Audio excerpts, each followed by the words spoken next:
భారతీయులకు బద్ధకం ఎక్కువ, వాళ్ళతో ఏమవుతుందిలే అనే ట్యాగ్ నుంచి ఇండియన్స్ సూపర్ స్మార్ట్ అబ్బా, ఏం చేయాలన్నా వారి తర్వాతే అనే ట్రెండ్ సెట్ చేస్తున్నారు అమెరికాలో స్థిరపడిన మనవాళ్ళు. గతంలో కొన్ని రంగాలకే పరిమితమైన ఎన్ఐరైలు ఇప్పుడు అన్ని సెక్టార్లలో పాగా వేస్తున్నారు. టెక్నాలజీకే టెక్నాలజీ నేర్పిస్తున్నారు మనోళ్ళు. ఐటీతో ఆడుకుంటున్నారు. సైన్స్ ప్రయోగాలలో అదిరిపోయే అవుట్పుట్ ఇస్తున్నారు. కంపెనీని ఎలా నడిపించాలో ప్రపంచానికి నేర్పించేస్తున్నారు. అందుకే మా దేశంలో కూడా మీదే డామినేషన్ అంటూ భారతీయుల ఘనతను సర్వేలు చేసి మరీ చాటింపు వేస్తున్నాయి అక్కడి సంస్థలు.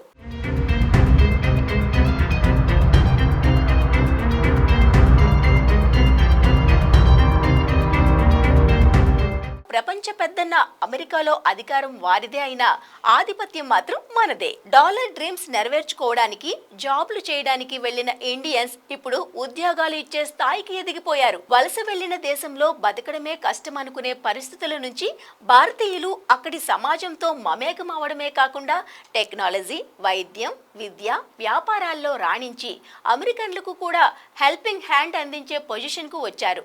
దాదాపు 30 కోట్ల జనాభా ఉన్న యునైటెడ్ స్టేట్స్ ఆఫ్ అమెరికాలో ఇండియన్ పాపులేషన్ 50 లక్షల వరకు ఉంటుందని అంచనా. అంటే అక్కడి జనాభాలో సుమారు 2%.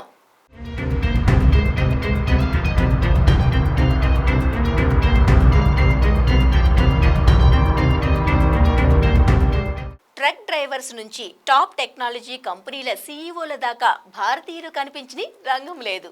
స్థానిక అమెరికన్ల ఆదాయంతో పోల్చితే ఇండో అమెరికన్ కుటుంబాల వార్షిక ఆదాయం 2 అధికం. అంతేనా, స్టూడెంట్స్లోనూ భారతీయుల సంఖ్య అధికం. కనీసం 70% మంది బ్యాచిలర్స్ డిగ్రీ చదువుతున్నారు.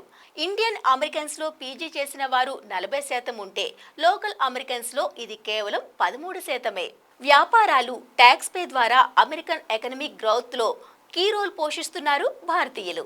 2023లో ఆ దేశ జీడీపీ 27.36 లక్షల కోట్ల డాలర్లు కాగా సుమారు $1,00,000 కోట్ల వాటా మనోళ్ళదే.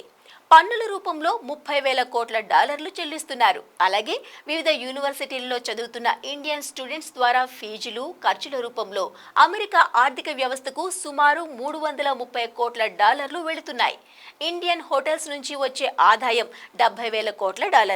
ఇక ఎంటర్టైన్మెంట్, వెకేషన్స్ మీద పెట్టే ఖర్చు ఏటా 37 నుంచి 46,000 కోట్ల మాటే.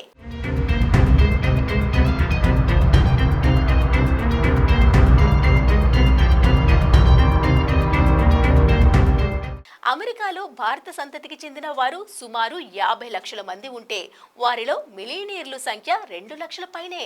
ఇక సిలికాన్ వ్యాలీలో కొత్తగా ఏర్పాటవుతున్న సంస్థల్లో 15% భారత సంతతికి చెందిన వారివే ఉంటున్నాయి.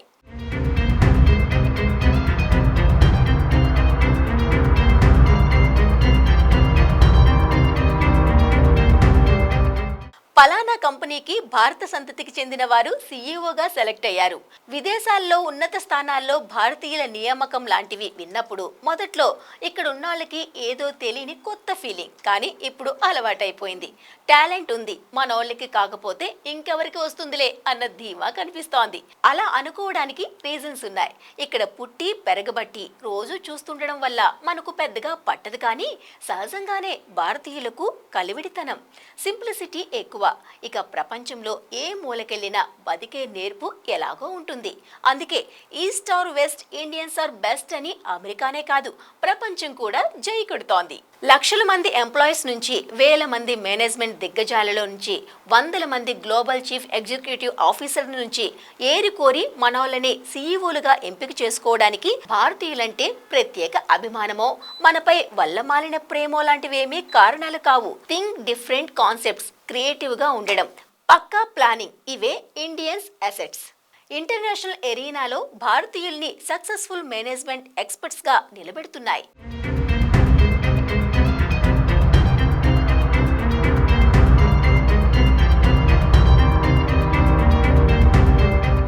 ప్రపంచ టాప్ కంపెనీల సీఈఓలుగానే కాదు, వ్యాపార సామ్రాజ్యాలను సృష్టించడంలోనూ అమెరికన్ ఇండియన్స్ దూసుకుపోతున్నారు. గూగుల్, మైక్రోసాఫ్ట్, అడోబ్ లాంటి కంపెనీస్లో సుమారు 27 లక్షల మంది అమెరికన్లు ఉద్యోగం చేస్తున్నారు. ఇక $100 కోట్ల పైగా విలువైన యూనికార్న్ కంపెనీస్ అమెరికాలో 648 ఉంటే అందులో ఇండో అమెరికన్స్ ఏర్పాటు చేసినవి 72. వీటి మొత్తం విలువ $195 బిలియన్ కాగా దాదాపు 55,000 మంది ఉపాధి పొందుతున్నారు. ఫేస్బుక్, ఇన్స్టా లాంటి వీడియో సోషల్ ప్లాట్ఫామ్లకు ధీటుగా క్లబ్ హౌస్ అనే ఆడియో సోషల్ ప్లాట్ఫామ్ ను క్రియేట్ చేశారు ఇండో అమెరికన్ రోహన్ సేత్. ఇంటికే సరుకులు తెచ్చే ఇన్స్టాకార్ట్ వంటి స్టార్టప్లు భారతీయ అమెరికన్ల బ్రెయిన్ షేడ్సే. వీరే కాదు, సైబర్ సెక్యూరిటీ రంగంలో అగ్రగామిగా ఉన్న Zscaler CEO Jay Chaudhry, Sun Microsystems co founder, Khosla Ventures అధినేత Vinod Khosla, Symphony Technology Group founder and CEO Romesh T Wadhwani, InterGlobe Aviation co founder Rakesh Gangwal, cloud based financial management software company Workday సహ వ్యవస్థాపకుడు Anil Bhusri, e commerce company Wayfair CEO Niraj Shah, ఇలా ఎందరో భారతీయులు America ఆర్థిక వ్యాపార రంగాన్ని శాసిస్తున్నారు.